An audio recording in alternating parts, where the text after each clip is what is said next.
Hello बच्चों, तो आज हम बात करेंगे गैसेस स्टेट की डीपीपी नंबर 6 और आज के टॉपिक है प्रेशर लॉ और आइडियल गैस इक्वेशन।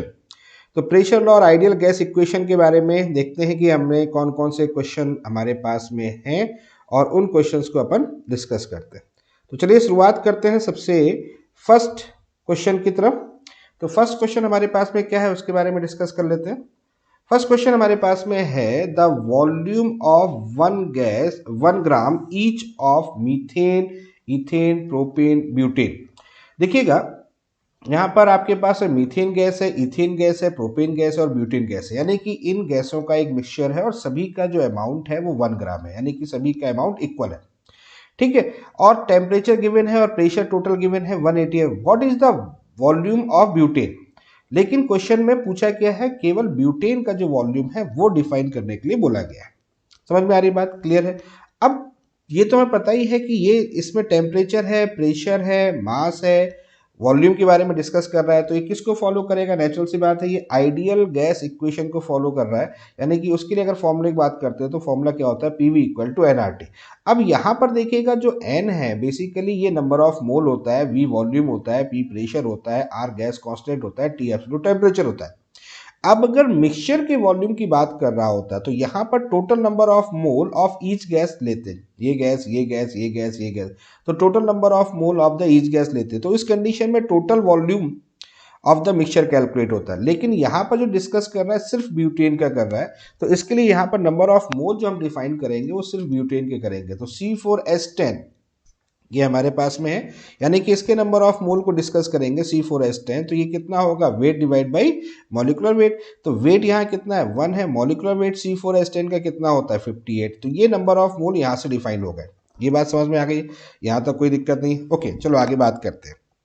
आगे देखते हैं, यहाँ पर देखिए कितना है, प्रेशर कितना है हमारे पास में? 1 है। वॉल्यूम हमें यहाँ पर क्या करना है? कैलकुलेट करना है। क्लियर है? एन कितना होगा? 1/58 हो गया। आर की वैल्यू कितनी? 0.0821 हो गया। और टी कितना हो जाएगा आपके पास? 350 होगा। समझ में आ रही बात?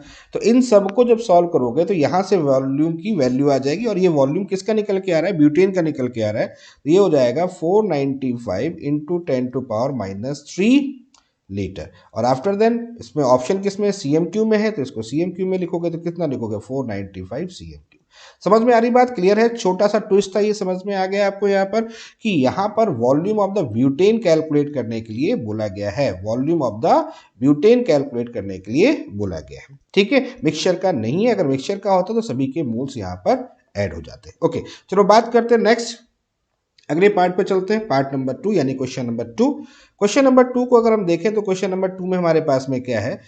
If the pressure and absolute temperature of 2 litre of CO2 are double. ठीक है, यानी कि प्रेशर और एब्सोल्यूट टेम्परेचर जो है ऑफ 2 लीटर, वॉल्यूम कितना देगा? 2 litre of the CO2 are double, the volume of CO2 will be, यानी कि जो प्रेशर था उसको डबल कर दिया गया, जो एब्सोल्यूट टेम्परेचर है उसको डबल कर दिया गया। वॉल्यूम इनिशियल में 2 लीटर था, तो अब पूछा गया बताइए अब उस कंडीशन पे वॉल्यूम कितना होगा? ये तो क्वेश्चन है। तो यानी कि इसका मतलब है कि प्रेशर है, वॉल्यूम है, टेम्परेचर है। अगर ये कंडीशन होगी, यानी कि 2 कंडीशन है, इनिशियल और फाइनल स्टेज वाली कंडीशन कह सकते हो आप इसको। तो फॉर्मूला होगा P1V1/T1 इज इक्वल टू, इसको हम डिफाइन कर सकते हैं P2V2 डिवाइड बाई T2। तो प्रेशर पहले को फर्स्ट P मान लेते हैं, वॉल्यूम अपने पास में कितना है? 2 है, टेम्परेचर को अपन T मान लेते हैं। नेक्स्ट में प्रेशर कितना किया है? डबल किया है, 2P हो गया। वॉल्यूम हमको कैलकुलेट करना है, ठीक है, इसको V मान लेता हूँ, डिवाइड बाई यहाँ कितना होगा आपके पास में? टेम्परेचर कितना हो जाएगा? 2T। क्यों? डबल किया गया। देन कैंसिल आउट करिए, 2 से 2 कैंसिल आउट कर गए, P से P कैंसिल आउट हो गए, T से T कैंसिल आउट हो गए। तो वॉल्यूम कितना आ गया बेसिकली यहाँ पर? 2 लीटर। यानी कि वॉल्यूम में कोई चेंज नहीं होगी, प्रेशर भी उसी रेशियो से चेंज हो रहा है और टेम्परेचर भी उसी रेशियो से चेंज हो रहा है, तो वॉल्यूम में कोई इफेक्ट नहीं होगा। क्लियर? समझ में आ रही बात? तो आंसर कितना हो जाएगा हमारा? फर्स्ट ऑप्शन हो जाएगा 2 लीटर। ओके, चलो आगे बात करते हैं, अगले क्वेश्चन की तरफ चलते हैं, क्वेश्चन नंबर 3 की तरफ डिस्कस करते हैं। क्वेश्चन नंबर 3 क्या कहता है उसको देख लेते हैं। क्वेश्चन नंबर 3 में बात करते हैं, a close vessel contain equal number of nitrogen and oxygen, equal number of nitrogen oxygen, यानी कि नाइट्रोजन और ऑक्सीजन जो है उनके नंबर कैसे हैं? इक्वल है। ठीक है, okay. Molecule at the pressure of PMM, if nitrogen is removed from the system then the pressure will be. मतलब क्वेश्चन कुछ इस टाइप का है, जैसे कि आपके पास में क्लोज कंटेनर है, इस क्लोज कंटेनर के अंदर नाइट्रोजन और ऑक्सीजन जो है वो है मिक्स किया गया। अच्छा, दोनों के नंबर ऑफ जो मॉलिक्यूल्स हैं वो कैसे हैं, सेम है।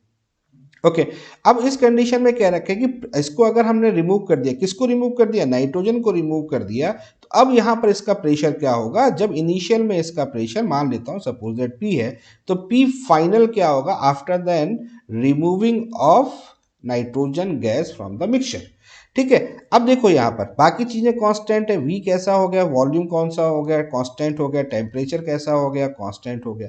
तो P V equal to NRT से अगर हम बात करें तो P V equal to NRT में वॉल्यूम हमारा कांस्टेंट हो गया, टेम्परेचर कांस्टेंट हो गया, आर कांस्टेंट होता ही होता है, तो प्रेशर और मॉलिक्यूल या नंबर ऑफ मोल, यानी कि जितना भी नंबर ऑफ, अगर मॉलिक्यूल सेम है इसका मतलब नंबर ऑफ मोल भी सेम है, तो नंबर ऑफ मोल सेम है यानी कि बात प्रेशर और किसकी बात चल रही है, नंबर ऑफ मोल्स की बात चल रही है, यानी P is directly proportional to N। अब आप सोचो यहां से कि आपने N2 equal number of mole of N2 gas को रिमूव कर दिया, इसका मतलब हाफ कर दिया, यानी कि नंबर ऑफ मॉलिक्यूल या नंबर ऑफ मोल्स यहां पर हाफ हो गए, यानी कि इसका मतलब N जो है वो हाफ हो गए, हो गए कि नहीं हो गए। अब जब यहाँ मॉलिक्यूल्स हाफ हो गए तो प्रेशर भी ऑब्वियसली कैसा हो जाएगा, हाफ हो जाएगा, होगा कि नहीं होगा।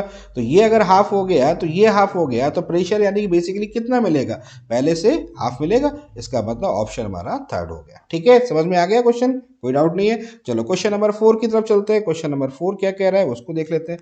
क्वेश्चन नंबर 4 में P V M T R आपको दे रखे हैं डेटा, वो सारी चीजें आप जानते ही होगी ये क्या होते हैं।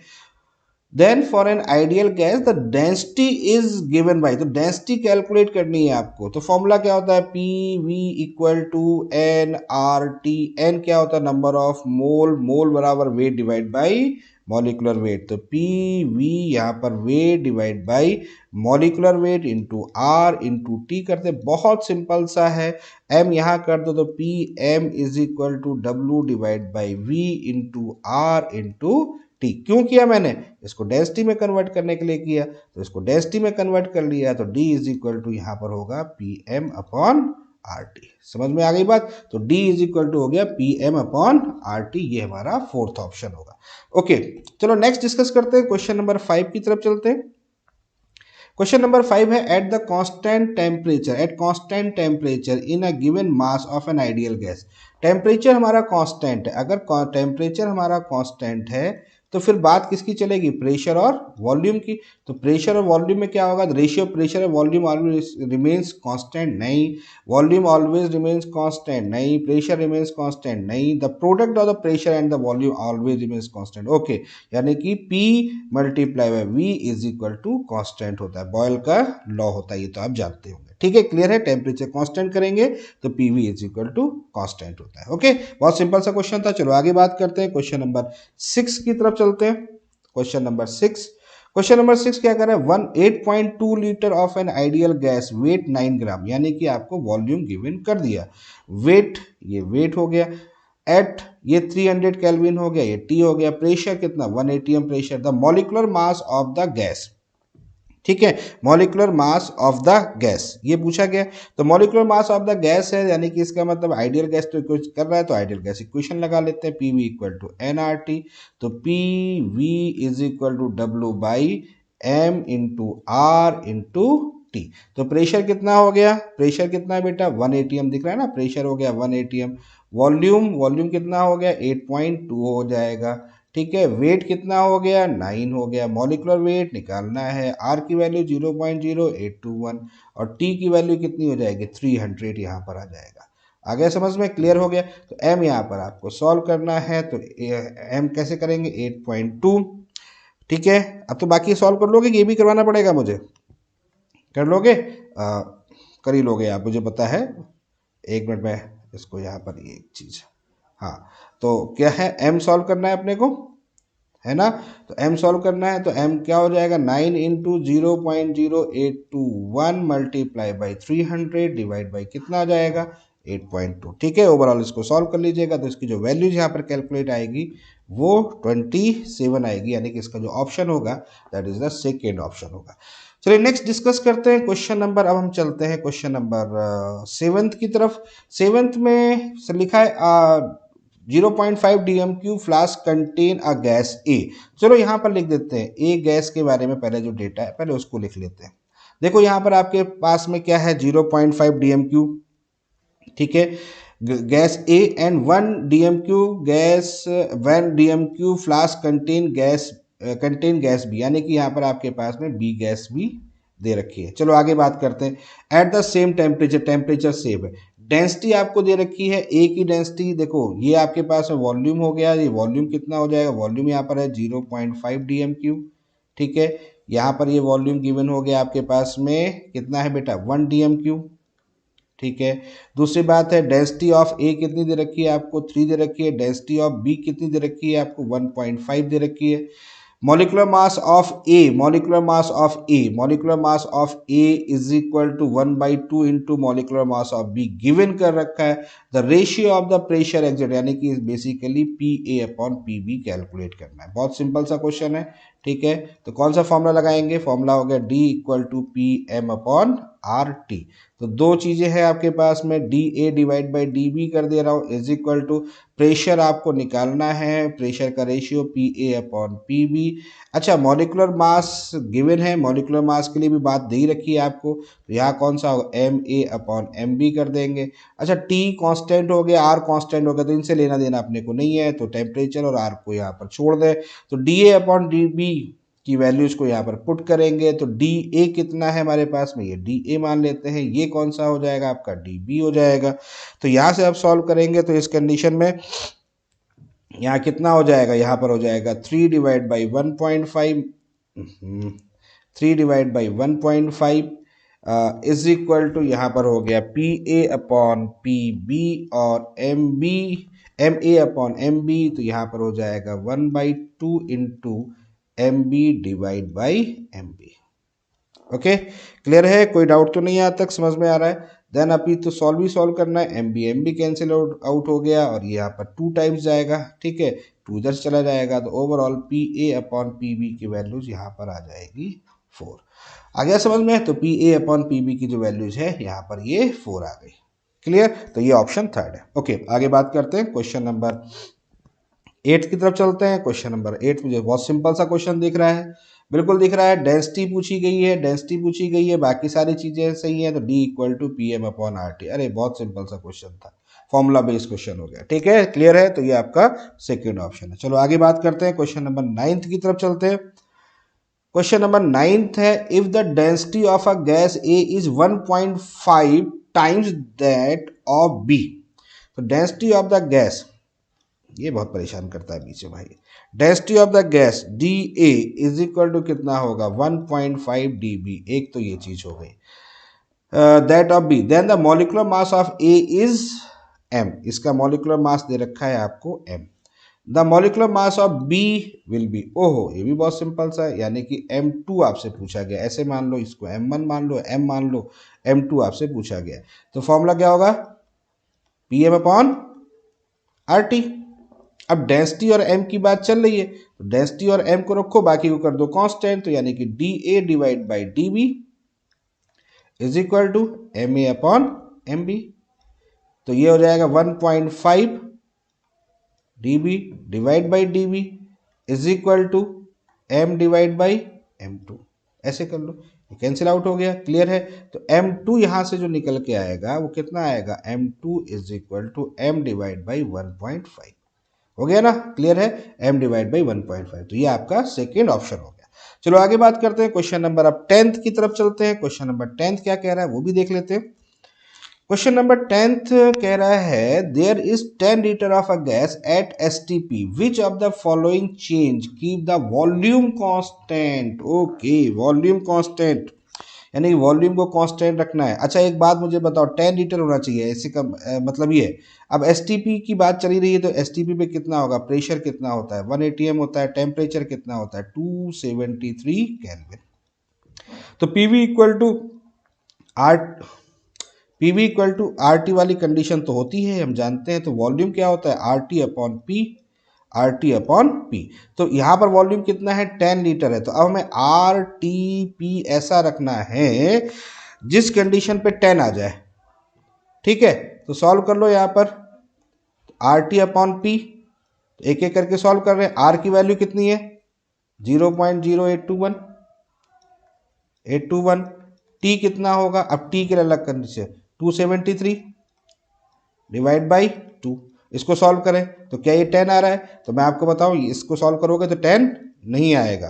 क्लियर, इसको सॉल्व करेंगे तो 10 नहीं आएगा। या मैं यहाँ से भी दिखा सकता हूँ आपको, भाई आर को आर रहने दो, टी की वैल्यू यहाँ पर अगर हम देखें तो यहाँ पर कितना है 273, 273 डिवाइड बाई 1 है ना। तो 273 डिवाइड बाई 1 यानी 273 आना चाहिए। तो यहाँ पर कितना है 273 डिवाइड बाई 2, तो ये गलत है। इसका मतलब सेकंड ऑप्शन को देखो, इस ऑप्शन को चेक करें तो यहाँ पर देखो टी कितना है 273 डिग्री सेंटीग्रेड है ना। तो R into 273 degree centigrade add करोगे तो कितना हो जाएगा 273 प्लस 273 होगा कि नहीं होगा। तो ये कितना होगा 546 डिवाइड बाई 2। अब डिवाइड बाई 2 करोगे तो इसकी वैल्यूज कितनी आएगी, इसकी वैल्यूज 273 आ जाएगी। तो मैच कर रहा है कि नहीं कर रहा है, तो ये मैच कर रहा है। इसका मतलब ऑप्शन हमारा कौन सा होगा 7, यानी कि इसको मैच कर रहा है इससे। अरे समझ में आया कि नहीं आया, क्लियर हुआ। तो 273 यहाँ से आ रहा है कि नहीं, तो ये 273 आ गया, यहाँ भी 273 है, तो अपन समझ जाएंगे कि इसकी वैल्यू 10 आ रही होगी, वही चीज वो कह रहा है। ठीक है, क्लियर है, समझ में आ रही बात। तो ये रहा अपना ऑप्शन नंबर 2। चलो नेक्स्ट आगे बात करते हैं, क्वेश्चन नंबर 11 की तरफ चलते हैं। क्वेश्चन नंबर 11 क्या कह रहा है, the density of oxygen gas at 25 degree centigrade is this eight 1 atmosphere, यानी कि ये डेंसिटी अपने को गिवन है। At what pressure will oxygen have the density twice the value, यानी कि यहाँ पर इसकी जो डेंसिटी है वो डेंसिटी कैसी हो जाए, डेंसिटी कैसी हो जाए ट्वाइस हो जाए। अब ट्वाइस वाली कंडीशन कैसे फॉलो करेंगे ये देखने वाली बात है। ठीक है, अच्छा टेम्परेचर का क्या केस है, यहाँ पर टेम्परेचर कुछ लेना देना नहीं है, टेम्परेचर लेना नहीं, यानी कि सारा का सारा जो पॉइंट है वो डेंसिटी और प्रेशर से रिलेटेड है। अच्छा नीचे यूनिट देखो, यहाँ पर देखो टेम्परेचर तीनों के टेम्परेचर सेम है, क्योंकि यहाँ भी टेम्परेचर 25 है, यहाँ भी सेम है। तो अपने यानी कि उसका मतलब हम जो सोचेंगे क्वेश्चन वो डेंसिटी और प्रेशर पे सोच लेते हैं। तो डेंसिटी और प्रेशर पे सोच लेते हैं, D is directly proportional to क्या हो जाएगा पी, यानी कि d1 upon d2 is equal to कितना होगा P1 अपॉन P2। तो चेक कर लेते हैं, यहीं से चेक कर लेते हैं। डेंसिटी कितनी चाहिए अपने को, डेंसिटी ट्वाइस हो जाए, यानी कि इसका मतलब है D अपॉन यहाँ पर 2D is equal to pressure अपने को चेक करना है। तो यहाँ इनिशियल में प्रेशर कितना होगा, यहाँ पर अपने पास में कितना दे रखा है 1 एटमॉस्फेयर, ये 1 हो गया। समझ में आ रही बात, क्लियर हो गया। और यहाँ पर क्या हो गया, हाँ प्रेशर, यानी कि इसका मतलब अपने को ये चेक करना है कि इसमें कितनी वैल्यू रखें। भाई ये कितना कैंसिल आउट हो गया, ये 1/2 हो गया ना, इधर से 1/2 हो गया, तो इधर से कितना रखें, यानी कि ये प्रेशर अपने को चाहिए एट व्हाट प्रेशर, यानी कि P2। तो P2 की वैल्यू यहाँ पे कितनी हो जाएगी, P2 इज इक्वल टू कितना आ गया 2 atm आ जाएगा। समझ में आ गई बात। 2 atm कब आएगा प्रेशर, 2 atm तब आएगा जब टेम्परेचर हमारा सेम है। अगर टेम्परेचर वेरिएशन हो जाता है तो फिर हमें टी भी लाना पड़ता है ना, लेकिन यहाँ पर टी नहीं है तो इसको हम डायरेक्टली यहीं पे सॉल्व कर लेते हैं। तो P2 इज इक्वल टू कितना हो गया 2 atm। समझ में आ रही बात, क्लियर है, कोई डाउट तो नहीं है यहाँ तक, कोई प्रॉब्लम नहीं है। डेंसिटी अपन ने 1 पॉइंट यहाँ पर डी लिख दिया, कोई दिक्कत तो नहीं है, आप चाहे वैल्यूज भी रख सकते हो, ये आपके ऊपर डिपेंड करता है। ओके, क्वेश्चन नंबर 11 के बाद अब चलिए नेक्स्ट डिस्कस करते हैं, क्वेश्चन नंबर 12 की तरफ चलते हैं। क्वेश्चन नंबर 12 क्या कह रहा है वो देख लेते हैं। क्वेश्चन नंबर 12 है the temperature of a certain mass of a gas is double. Temperature जो है वो डबल है if the initial the gas at 1 atm pressure, find the percentage increase the pressure. मतलब कितना परसेंटेज प्रेशर जो है वो इंक्रीज हो जाएगा। ये कंडीशन उन्होंने दे रखी कब, जब प्रेशर जो है टेम्परेचर जो है वो डबल कर दिया जाए। तो अपन बना लेते हैं P1 इक्वल टू कितना कर लेते हैं 1 atm कर लेते हैं। ठीक है, T1 इक्वल टू T मान लेते हैं, P2 मुझे कैलकुलेट करना है और T2 इज इक्वल टू कितना हो जाएगा 2T हो जाएगा। बोलो समझ में आ गई बात, क्लियर है। बस डायरेक्ट कर लेते, PV इक्वल टू RT, आप फॉर्मूला जानते ही, PV इक्वल टू RT लगाएंगे तो P1 upon P2 is equal to T1 upon T2। तो यानी कि P1 की वैल्यू कितनी हो गई 1, P2 की वैल्यू अपन कैलकुलेट कर लेते हैं इज इक्वल टू T1 की value T divide by 2T, T से T कैंसिल आउट हो गया, तो P2 इज इक्वल टू कितना आ गया 2 atm आ गया। बोलो समझ में आ गई बात? ठीक। अब P2 इजिकल टू 2 ATM आ गया तो ये आंसर नहीं है, क्योंकि यहाँ पर पूछा गया increase, percentage increase in pressure. तो परसेंटेज इंक्रीज कितना हो, तो इंक्रीज कितना हो जाएगा, इंक्रीज प्रेशर कितना हो जाएगा, तो इंक्रीजेस प्रेशर अगर देखा जाए तो 2 माइनस 1 बराबर 1 ATM। तो 1 ATM प्रेशर इंक्रीज कर रहा है, तो यानी कि इसका मतलब है 1 पहले था और 1 और बढ़ गया, तो इसका मतलब कितना इंक्रीज कर गया, तो परसेंटेज कितनी हो जाएगी, ऑब्वियसली बात है 100% होगा। क्लियर हो गया? तो इसका मतलब ऑप्शन हमारे पास फर्स्ट हो गया। ओके चलो नेक्स्ट आगे बात करते हैं, क्वेश्चन नंबर 13 की तरफ चलते हैं। क्वेश्चन नंबर 13 क्या कहते हैं, 13 में है the temperature of a certain mass of a gas were increase from 27 degree centigrade to 37 degree centigrade. मतलब ये अब T1 हो गया और ये T2 हो गया। ठीक है, वॉल्यूम हमारा constant. What will be the pressure of the gas, यानी कि टेम्परेचर हमारे सामने ये है, प्रेशर का क्या रोल होगा ये पूछा गया है। कर लेंगे इस क्वेश्चन को, बोलो समझ में आ जाएगा कैसे करेंगे इस क्वेश्चन को, समझ में आ गया नहीं, कर लोगे? चलो देखते हैं। टेम्परेचर यहाँ पर कितना हो गया, टेम्परेचर हो गया 27 प्लस 273 हो जाएगा, 27 प्लस 273। तो यहाँ पर अपन सॉल्व कर लेंगे। ठीक है, ये वैल्यूज आ जाएगी यहाँ पर, क्लियर, ये वैल्यूज कितनी आ जाएगी, ये आ जाएगी 300। T2 यहाँ पर ले लो, T2 यहाँ कितना है 37 प्लस 273, यहाँ कितना होगा 310। पहली चीज तो ये अपन ने निपटा ली। ओके, अब आगे बात करते हैं। मास अपना कांस्टेंट है, वॉल्यूम कांस्टेंट है, तो सब कुछ लाइव प्रेशर पे है। तो P is directly proportional to T, यानी कि P1 upon P2 is equal to T1 upon T2। Clear? कोई डाउट यहाँ तक? नहीं, समझ में आ रही बात? तो इसको मैं P मान लेता हूँ, इसको आगे सॉल्व करता हूँ, तो इसको P अपॉन अपन को P2, क्योंकि यहाँ पर P लिखा हुआ है तो इनिशियल प्रेशर के रिस्पेक्ट में बात कर रहा है। P2 इज इक्वल T1 कितना हो जाएगा, 300 डिवाइड बाई 310, 0 से 0 कैंसिल आउट हो गया। तो P2 इज इक्वल टू कितना आ जाएगा, P2 इज इक्वल टू हो जाएगा 31 डिवाइड बाई 30P, यही आंसर आएगा। ठीक है, तो फाइनल प्रेशर जो आया 31 डिवाइड बाई 30, 31 डिवाइड 30 कौन सा है, सेकेंड ऑप्शन है। ठीक है, क्लियर है? तो 13th का जो हो गया हमारा सेकेंड ऑप्शन। चलिए अब बात करते हैं नेक्स्ट क्वेश्चन की तरफ चलते हैं, क्वेश्चन नंबर 14। क्वेश्चन नंबर 14 क्या कह रहा है वो देख लेते हैं। At 27 degree centigrade and 1 atmosphere pressure a gas volume of V, what will be its volume at 177 degree centigrade and pressure of 1.5 atmosphere. समझ गए क्वेश्चन को? दो टेम्परेचर गिवन है, एक T1 टेम्परेचर ये हो जाएगा 27, तो सबसे पहले तो मैं इसको 273 के साथ ऐड कर लेता हूँ भाई, ये तो 300 केल्विन हो गया। एक दूसरा टेम्परेचर यहाँ पर आपके पास है 177 प्लस 273। ठीक है, तो ये लगभग हो जाएगा आपके पास में 450। ठीक है, ये दूसरा टेम्परेचर हो गया। अब आगे की बात कर लेते हैं।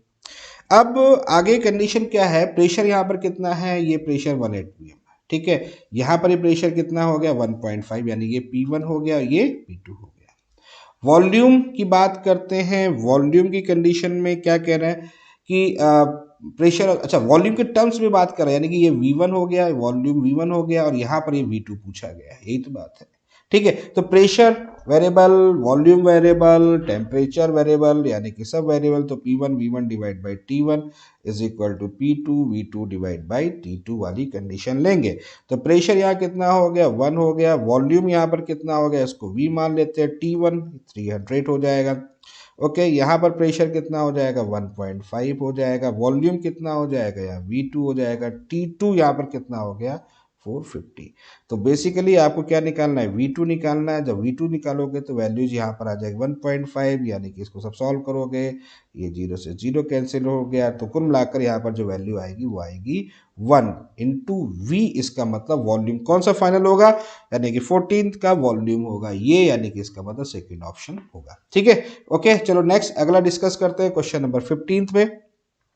क्वेश्चन नंबर 15 क्या कह रहा था, top cock connecting the two bulb of 5, यानी कि टू बल्ब हमारे पास में। ठीक है, ये टू बल्ब ऐसे मान लेता हूं मैं, ऐसे मेरे टू बल्ब है, ये हमारे पास में 5 लीटर का हो गया, ये थोड़ा सा बड़ा बनाएंगे लेकिन चलो समझ तो गए होंगे आप, ये 10 लीटर, और यहाँ पर इसको स्टॉप कॉक से क्या कर रखा है अपन ने, रोक रखा है, मतलब कोई भी गैस इधर से उधर नहीं जा सकती। ठीक है, आइडियल गैस है एट 9, अच्छा यहाँ पर जो प्रेशर है वो है 9 एटीएम का प्रेशर है, यहाँ पर जो प्रेशर है वो 6 एटीएम का प्रेशर है। अब इसको क्या कर दिया गया, ओपन कर दिया गया। तो what is the final pressure is the temperature remain constant. Okay, temperature constant है। अब जो टेम्परेचर कांस्टेंट है तो फाइनल प्रेशर निकालेंगे, तो फाइनल प्रेशर कितना हो जाएगा, P final V final is equal to P1 V1 plus P2 V2। Final मतलब V1 प्लस V2, फाइनल का मतलब क्या होगा, V1 प्लस V2। इसको हम ऐसे भी हो सकते हैं, P is equal to P1 V1 plus P2 V2 divide by V1 plus V2। ठीक है, तो P फाइनल निकालना है तो P की वैल्यू यहाँ पर आप तो लिख ही लेंगे आप, P1 की वैल्यू कितनी होगी 9, वॉल्यूम कितना हो गया 5 plus 10 multiply by 6 divide by add कर लीजिए, टोटल यहाँ पर कितना हो जाएगा 9, 5 प्लस 10 15। ओके, तो ओवरऑल जब इसको आप सॉल्व करोगे तो यहाँ पर आ जाएगा 7 ATM। इसका मतलब ये जो आंसर जाएगा ये जाएगा आपका, ये ऑप्शन आ गया 7 ATM। ठीक है बच्चों, तो आज हम लोगों ने डिस्कस कर लिया है DPP नंबर 6। चलिए फिर मुलाकात होगी अगली DPP के साथ।